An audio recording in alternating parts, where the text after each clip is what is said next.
Thank you, Mr. President.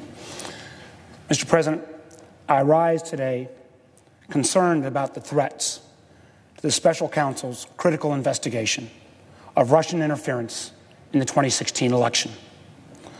Over the last several weeks, a growing chorus of irresponsible and reckless voices have called for President Trump to shut down Special Counsel Mueller's investigation. At first, these calls came from the fringes of our political discourse, those who would refuse to put our country and our security before base political instincts. Earlier this year, many of my colleagues on both sides of the aisle were right to push back on these misdirected calls and urge that the special counsel be allowed to do his job without interference. However, in recent weeks, those voices seem to be growing in stridency and in volume. Just this weekend, one major news organization suggested that Special Counsel Mueller could be involved in a coup against the president.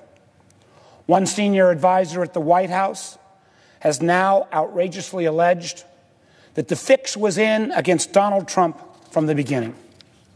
Those statements are reckless, they are inappropriate, and they are extremely worrying. They are at odds with the president's own lawyers who have pledged to cooperate with the special counsel. Beyond being irresponsible, the seemingly coordinated nature of these claims should alarm us all, particularly since in recent days these baseless accusations have been repeated by several members of the House of Representatives. I believe it is up to every member of this institution, Republican or Democrat, to make a clear and unambiguous statement that any attempt by this president to remove Special Counsel Mueller from his position or to pardon key witnesses in any effort to shield them from accountability or shut down the investigation would be a gross abuse of power and a flagrant violation of executive branch responsibilities and authorities. These truly are red lines and simply cannot allow them to be crossed. Let's take a moment and remember why Special Counsel Mueller was appointed in the first place and why it remains so critical that he be permitted to finish his job without obstruction. Recall last spring, we were all reeling from a series of confounding actions by this president, beginning with the firing of FBI Director Jim Comey on May 9th. Mr. Comey was fired just 2 months after publicly revealing the FBI's ongoing investigation of the Trump campaign and, as we'd find out later, after several attempts by this president to improperly influence Director Comey. Try to put yourself back into those dangerous days. Director Comey's dismissal was met with confusion and widespread condemnation. We needed a stabilizing action from our nation's law enforcement leadership. We needed some certainty that the facts would be found and brought to light, regardless of what they were. 8 days after Mr. Comey's firing, Trump appointee and Deputy Attorney General Rod Rosenstein appointed Robert Mueller to oversee the investigation into, quote, any links and or coordination between the Russian government and individuals associated with the campaign of President Donald Trump, and, quote, any matters that arose or may arise directly from the investigation. His appointment reassured Americans that there would be a full and thorough law enforcement investigation. The announcement was met with support on both sides of the aisle and received nearly universal praise. In fact, many of the same people who are attacking him today praised Mr. Mueller's appointment just months ago. Indeed, there is much to praise. The fact is, that Robert Mueller has impeccable credentials as a man of the law. He has assembled a team that includes some of the nation's best investigators, and he is leading the investigation with the professionalism it deserves. Mr. Mueller is a dedicated Vietnam War veteran and a lifelong Republican, appointed to his current role by Deputy Attorney General Rod Rosenstein, also a Republican. In fact, all of the major players to date in this investigation, former Director Comey, current FBI Director Wray, Rosenstein, and even Attorney General Sessions, who has had to recuse himself, are all Republicans. The charges that some have made that somehow Democratic political bias have crept into this investigation are baseless, given the makeup of the leadership team. In recent weeks, much has been made of some political opinions expressed by an FBI agent during the election last year. This specious line of argument conveniently ignores the fact that as soon as Mr. Mueller learned about these comments, he immediately removed that agent in question from the investigation. If anything, this incident only adds to Mr. Mueller's credibility as a fair and independent investigator. Mr. President, I stand here as the Vice Chairman of the Senate Intelligence Committee.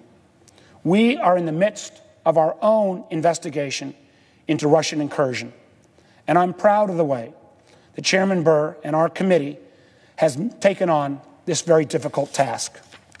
We've made tremendous progress uncovering the facts of Russian interference in our elections. Our committee's work helped expose the dark underbelly of disinformation on many of our social media platforms. We've successfully pressed for the full accounting of Russian cyber efforts to target our state electoral systems.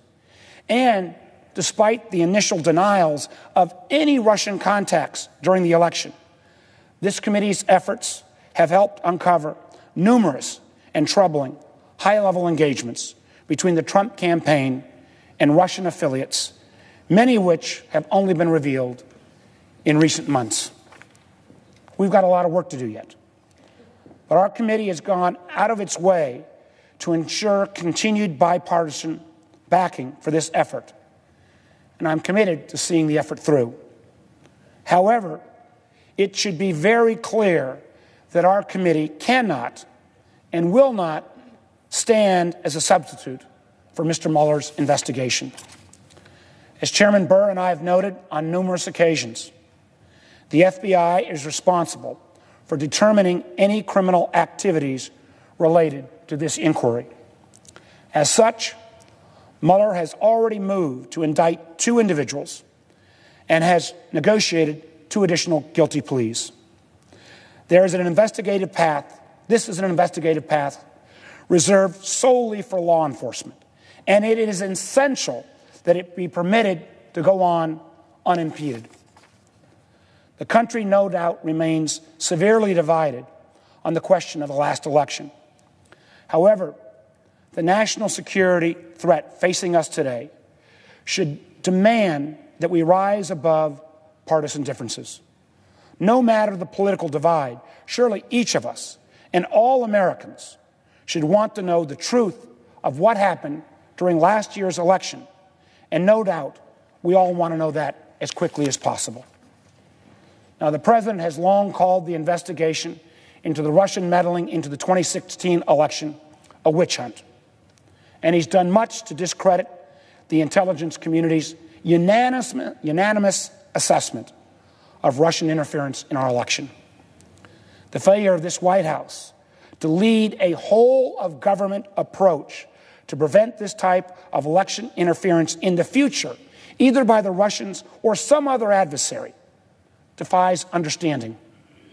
The President's refusal to accept the intelligence community's assessment and his blatant disregard for ensuring that Russia never again infiltrates our election process has been unnerving and cause for significant concern. In recent days, the President said he is not considering removing Special Counsel Mueller. But the President's track record on this front is a source of concern. I'm certain that most of my colleagues believed that he wouldn't fire Jim Comey either.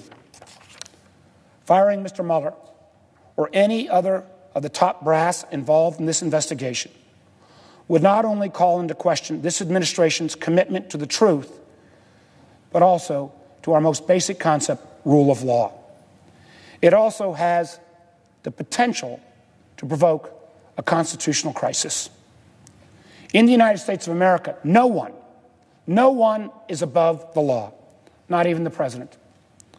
Congress must make clear to the President that firing the special counsel or interfering with his investigation by issuing pardons of essential witnesses is unacceptable and would have immediate and significant consequences.